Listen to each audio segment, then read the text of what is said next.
you eat something that makes less noise, Brian? Oh, I'm sorry. It's just that most unhealthy food makes noise. How about you try eating something healthy then? Well, again, I'm sorry, but most of the food that one typically finds in the workplace happens to be unhealthy. Do you have to eat anything, Brian? Listen, ladies. Personally, I think you ought to be thanking me, for gaining 25 pounds for a new project, to sensationally generate news. Actually, it's not a sensational situation for a scriptwriter to gain 25 pounds when starting a new project, Brian. Unless, of course, you and Scott have another plan. Okay. Well, I think we should definitely be worried about more than just the 45 decibel chip sound. Okay? You know why? Huh? You know why? You wanna know why? Because we don't have a project! Especially after the my presentation on the post-apocalyptic penguin story, Harry needs to come in with a good one. And he's already 25 minutes late. Yep, and the only thing that's worse than Harry being 25 minutes late is, the fact that Scott's gonna be here any second. Scott's coming here? All right, guys. Well, I can't wait to hear that crazy, inspirational, and mind-blowing project you've been cooking up. Especially after that post-apocalyptic penguin disaster. Well, it will be here soon, Scott. I've been paying you guys for a month to come up with a good story. You just expected to walk into the room? Oh, let's walk in with Harry. Oh, no problem. No, I completely respect the fact that you guys gave Harry the opportunity to seal your fate. What do you mean? Let me put it this way.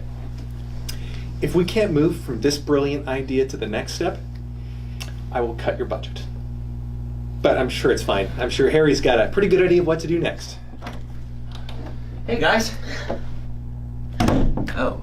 We were just discussing your amazing idea. Mm-hmm. Amazing idea. Mm-hmm. But I haven't told you guys anything yet. But we know it's gonna be great because... Yeah, it'd be great if it was awesome, dude.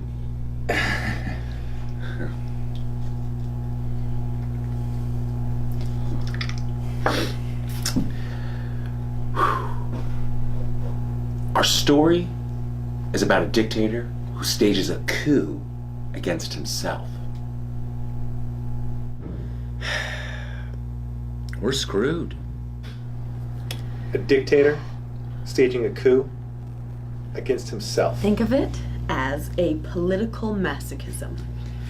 Stage a coup against me? Stage a coup against me? I told you we weren't going to make a comedy, right? You all know I hate cheap trash comedy. This isn't a comedy, Scott. This is a story about a character who based his entire political career on victimization.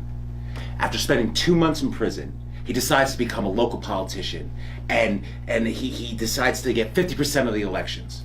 He goes on TV, cries, ratings are high, he gets belittled by foreign dignitaries and politicians, and then lastly, people get emotional at rallies. Then, all of a sudden, his name is mentioned in a $1 million corruption scandal, and he tries to change the system from within. What happens after he stages a coup against himself? What, does he try to annex Canada? Viewers always like when people rise from victimization, Scott. With victimization and rising after victimization are two different things, honey. Hey, Scott. I think you should set aside your biases and listen to the story. Our people always love politically intriguing movies, and there is a rising trend on the topic. Look, guys, the only reason I'm listening to this is because we go way back.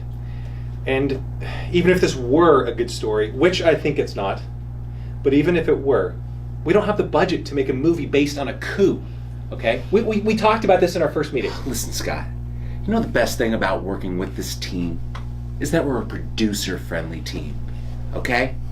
And not only that, here's the good news. This movie's gonna be less than your last 12 Mad Men movies. So this movie, and this movie only, is the only movie to do with a lower budget coming out this summer.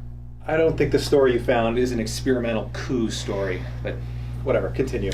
Coup against yourself, Scott. That's the key phrase here. Coup against yourself. It's just... Our character comes from a very low class, a poor neighborhood, goes to church regularly, a Catholic. Someone from amongst the people. Oh, good. I'm glad you're not talking about the president. I can't deal with any more real political problems at the moment. He starts his political career as a mayor.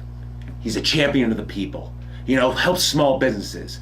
But then he gains a massive amount of money. Just at that moment, he probably gains wealth. A massive amounts of wealth. And then his political career increases. And he's always the victim, right? He's always crying and whining and whinging. In fact, I can't even imagine the box office success in Brazil. I hate this character already. Exactly. And because of this hatred, they form a hatred coalition called the Hate Club. Together, they come under a roof of hatred, and they grow like a snowball. But fear is always beside him. Yep, he's always afraid that the people who hate the hate club are gonna, come together and go against him. Yes, and instead of living in this fear, he makes the biggest victimization move of all, staging a coup against himself. I'm sorry. When you hear the phrase "coup against yourself," you just have to laugh, right? Look, this may not sound like an instant classic, but I think it's worth listening to. Continue. It's a summer's day, just when primetime news is about to start. All of a sudden, the Brooklyn Bridge is stopped by traffic by a bunch of soldiers. And for us to see this, should only cost us $1.5 million. We're just gonna put 2 tanks on one side of the bridge and put like 20 extra soldiers on the other, all right? Don't overestimate things, Scott. You're always thinking of the bigger picture.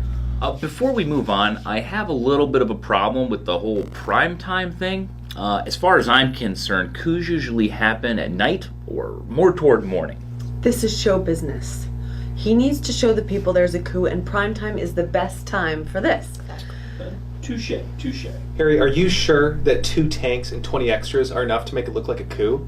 And only one side of the bridge? They don't want to take up traffic, Scott. Do you know what this coup would do if it's stuck in traffic? Yeah, in fact, my grandmother always said that a hungry person that's caught in traffic could be capable of almost anything. Oh, there was no such thing as traffic in your grandmother's time, Brian. Your wagon. Then the TV network is raided, and the newsmen read the coup manifesto. What about the others? The others are starting their other broadcasts. I think we need to work on this part. It does not seem realistic enough. Everyone should be able to watch this live, Judith, from all channels. Live from the Brooklyn Bridge. Chaos ensues. A militia is gathering. But how are people who are watching it live going to help? I mean, is it any different than watching a movie? Look, it's not just going to be about watching the coup live. Our dictator will draw and rally people into the streets. Wait, is he going to go on live TV when everybody's out looking for him? Actually, he's going to use FaceTime. I just want to intervene. Is it not going to look really weird? I mean, an anchorman holding a phone in his hand with the president on FaceTime? The camera angle would be terrible and his face would be all jumbled up. Yeah, and where exactly is the president during this whole FaceTime thing? He's on Air Force One. The special forces raid his hotel before he gives them the slip. The special forces can't find him in the hotel? They're running a little late. You see, the special forces, before the president gives them the slip, can't find the address to the hotel, so they ask a cab driver for directions. That's pretty good.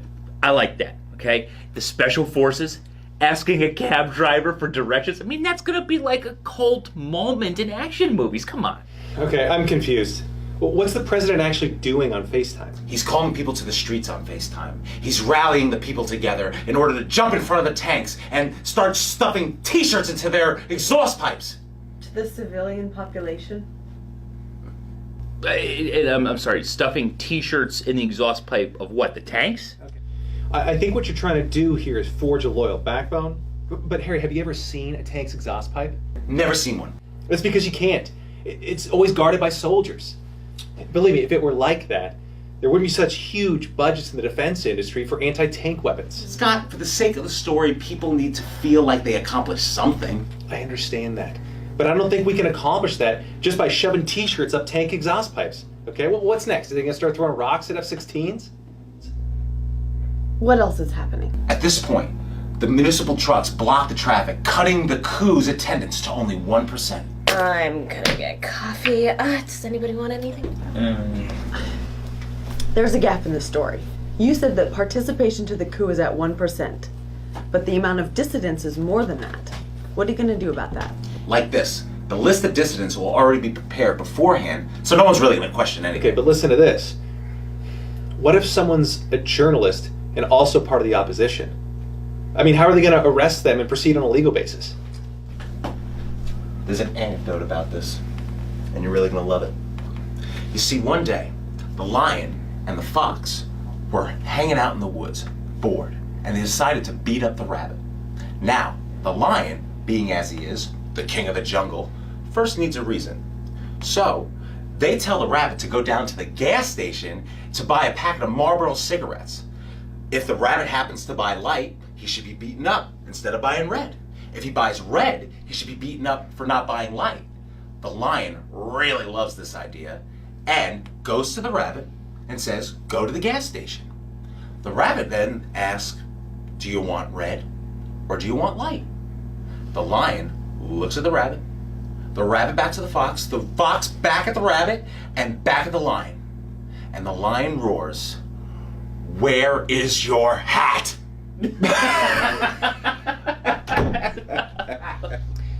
It sounds like you're just looking for any reason to throw people in prison. Absolutely. I have an idea about this, but it's a little strange. Well, I'm pretty sure that after this, nothing is going to sound too strange, so go ahead. What they're going to do is they're going to put in prison all the dissidents that have a uploaded WhatsApp account. And anybody that's on that list gets thrown inside. Is there any legal basis to this? I mean, does this stuff even exist? Yeah, what if the dissidents didn't use WhatsApp? Then anybody that has a WhatsApp account that's a relative will be thrown inside. You know, I think they should just be thrown in by going around and asking people, where's your hat? Okay, Harry, and then? Militias run rampant through the streets. Martial law is declared, and the president passes unrelated laws. Okay. So now he's the absolute power holder. Is this when the power poisoning begins? Oh, precisely. And then, all of a sudden, isolation and economic crises start to arise. Okay. What are you thinking for the ending, Harry? I haven't really finalized a finale yet, Scott, but I'm working on it. You know, a dictator staging a coup against himself isn't that bad of an idea. I mean, it's smart in theory. I knew you were going to love it, Scott. That's why I saved the best part for last. The title of the film. Y'all ready?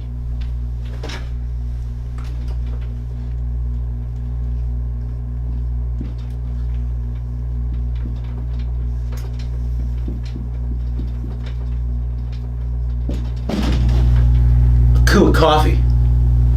You see, throughout the entirety of the film, our dictator is asking his most personal aide for a cup of coffee because he cannot fall asleep. He's having all these restless nights. Can I get a cup of coffee, please? Send out the soldiers. Can I get a cup of coffee, please? Hold up the Brooklyn Bridge. What do you think about that, Scott? A coup of coffee, a reference to that. This is the stupidest coup story I've ever heard.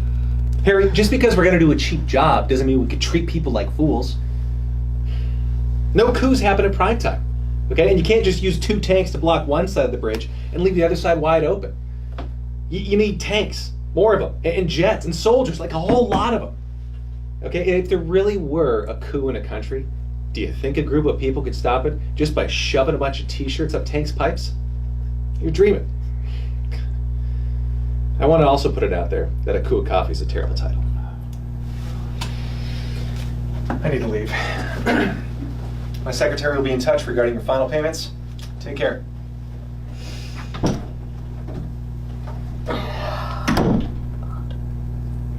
You weren't gonna do that last move, Harry. And with all of my optimism, what is a coup of coffee? I don't know. Let's get a drink. Well, I guess the best thing about being fired is, you get to have a drink in peace. All right. I'm thirsty for alcohol. And the only answer is a bar. I guess we could go to the liquor store.